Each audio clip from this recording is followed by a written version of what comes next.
Well, hello again, everyone. Welcome back to the channel. Good to be with you again.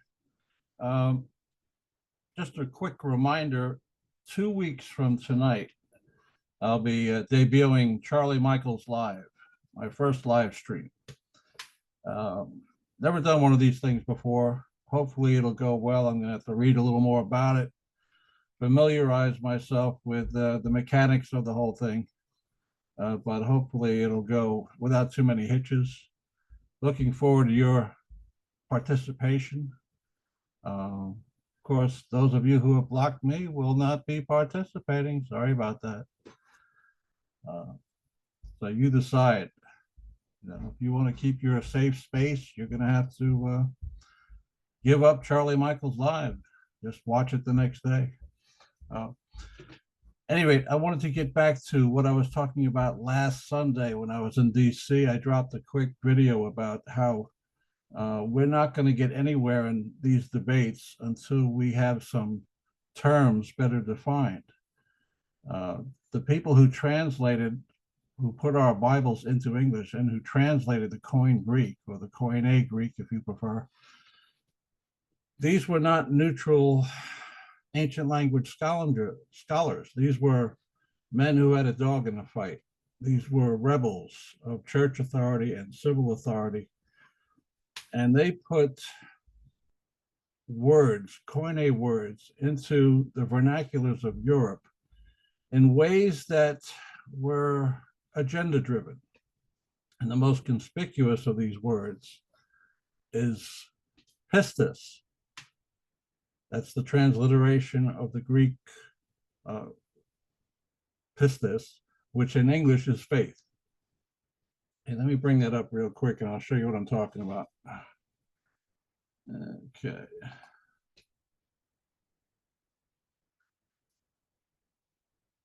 Yes, indeed.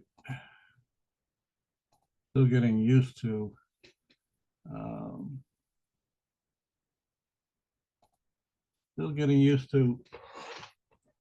the Zoom program here. So please bear with me if you can. Okay, this is one of the key words of the New Testament, pistis. Obviously, we say we are saved by faith, not works. Well, what does faith mean? Well, here it is. Here's the word they translate, pistis, 4102. Look down here at the definition. Faith, faithfulness. Usage. Faith, belief, trust, confidence, fidelity, faithfulness. It is a translator's choice. But as I said last week, the translators were not neutral Koine scholars. They were rebels from the Catholic Church, which had political and religious authority over them. So if you're a rebel, which of these choices are you going to choose? If you're going to translate this, that salvation is by faith, which denotation would you prefer? Belief, trust, or fidelity, faithfulness? That's the question, and that's why we're getting nowhere in these debates. You see the word faith in the New Testament, you automatically assume that it's talking about mental activities. That is not necessarily the case. You also make the same mistake about works. You think works equals any and every external action that I do, when in fact works, ergon, is talking about specific deeds prescribed by the Mosaic law, like ritual sacrifice on the Day of Atonement. Okay, it's not talking about any and every conceivable external action that you could do to please God. But you mistake these two terms, faith and works. You mistake fidelity for belief. You mistake works for any and every conceivable action that you do outside the body, instead of works of the Mosaic law. Okay. Well, there is a scholar who has investigated these questions at some length, and a really serious scholar, and he's not alone. There's a bunch of them out there now, young ones, who came out of a school of thought called the New Perspective on Paul. can't get too deeply into that, but I want to introduce you to one of these scholars. And his name is Matthew W. Bates. So let's see if I can find him here.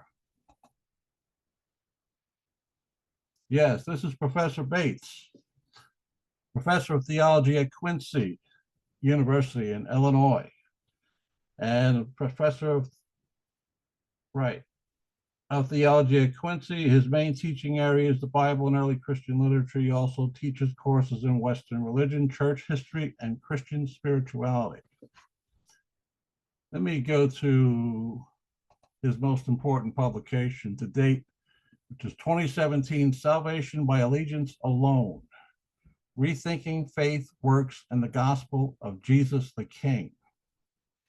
I happen to have a copy of it here.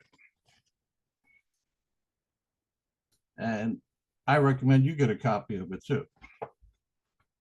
I'm going to read a couple pages from it shortly.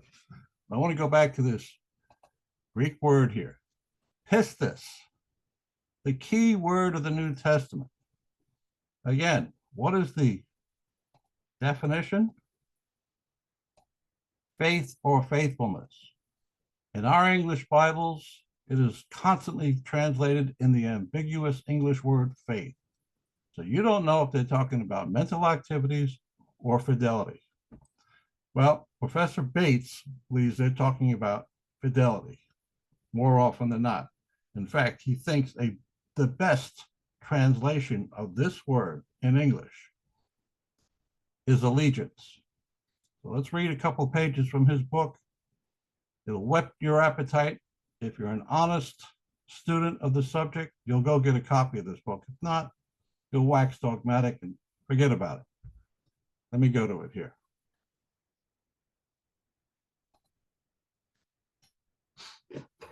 All right, again, I have a copy of his book here, Salvation by Allegiance Alone. We don't have a lot of time. I'm going to read a couple of pages of it to whet your appetite. And again, if you think this is worth investigating, and I think you should, if you're really serious about trying to end this debate, what is it that saves us? What is the gospel? Then you need to read people like Professor Bates. This is from page 78. Evidence for allegiance. I have made the claim that pistis, which has traditionally been translated as faith in Paul's letters, is better understood as allegiance when speaking of how the gospel of Jesus unleashes God's power for salvation. This is not to say that all occurrences of the noun pistis and associated words should be uniformly translated this way. In fact, they manifest they should not. There is no one-to-one correspondence between pistis and allegiance, even though these terms overlap appreciably. The word pistis in Greek has a much wider range of possible definitions than the English allegiance. Put more technically, scholars speak of its large semantic domain. My intention is not to flatten the rich multiple meanings and nuances of pistis into a bland singleness.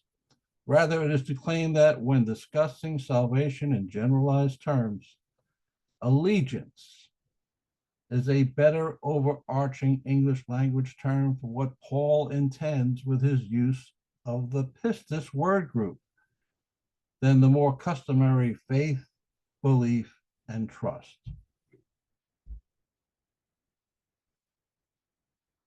Now for four specific arguments in favor of allegiance. First, although pistis does not always mean allegiance, it certainly does carry this exact meaning sometimes in literature relevant to Paul's letters and the rest of the New Testament.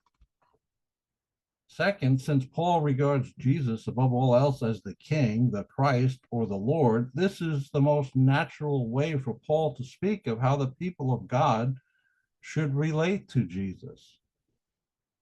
Third, allegiance makes better sense of several otherwise puzzling matters in Paul's letters. Fourth, the proclamation Jesus is Lord resonated with Greco-Roman imperial propaganda So that pistis as allegiance fits into the broader cultural milieu of the New Testament world. I want to show briefly how allegiance to Jesus can help make sense of some important texts pertaining to justification and righteousness in Paul's letters. But first, it needs to be demonstrated that it is beyond dispute that pistis and related terms can and does sometimes mean faithfulness, fidelity, or loyalty. That is terms synonymous with the English words allegiance.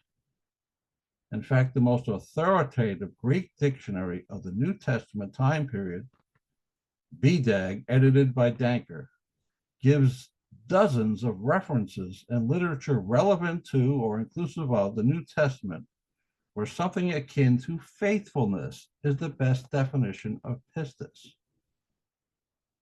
On the basis of my own analysis of the relevant literature, I will give a couple of examples where pistis must carry the precise meaning of allegiance. Time does not permit me to go much further. Matthew W. Bates, Professor Bates, makes an overwhelming case that allegiance is probably the best term, the best English word we have for pistis. And of course, that makes all the difference in this debate we're having about what are we saved by? Faith, works, some combination of it. Faith, if it equals allegiance, and Bates makes it pretty clear it does, then the works Paul was talking about works of the law and not any and every conceivable human action. Okay, I'm probably going to run long on this. So I guess I'll just end it here. But I hope I've whet your appetite about this. And I hope you have the intellectual honesty and integrity to investigate it further yourself. Otherwise, you're just waxing dogmatic. And no one has any good reason to take you seriously. Be honest. Don't lie for the Lord. Investigate the subject. Go where the evidence leads. Talk to you soon.